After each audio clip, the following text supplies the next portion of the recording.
సహకార సంఘాల నిర్వీర్యానికి కాంగ్రెస్ సర్కారు కుట్ర చేస్తుందని మాజీ మంత్రి నిరంజన్ రెడ్డి మండిపడ్డారు. పాలక మండళ్లకు వెంటనే ఎన్నికలు నిర్వహించాలని ఆయన డిమాండ్ చేశారు. ఎన్నికలకు వెళ్తే రైతుల ఆగ్రహానికి గురికాక తప్పదని భయపడుతున్న సర్కార్ నామినేటెడ్ పద్ధతిలో పాలక మండళ్ల ఏర్పాటుకు కుట్రలు చేస్తుందని ఫైర్ అయ్యారు.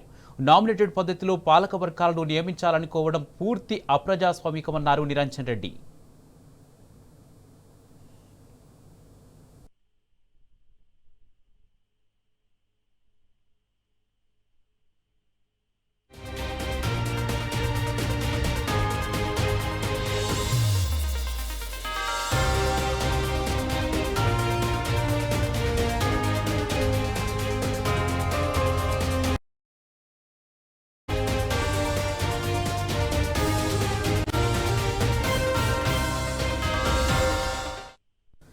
సహకార సంఘాల నిర్వీర్యానికి కాంగ్రెస్ సర్కారు కుట్ర చేస్తుందని మాజీ మంత్రి నిరంజన్ రెడ్డి మండిపడ్డారు.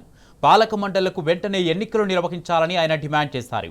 ఎన్నికలకు వెళ్తే రైతుల ఆగ్రహానికి గురికాక తప్పదని భయపడుతున్న సర్కార్ నామినేటెడ్ పద్ధతిలో పాలక మండళ్ల ఏర్పాటుకు కుట్రలు చేస్తుందని ఫైర్ అయ్యారు.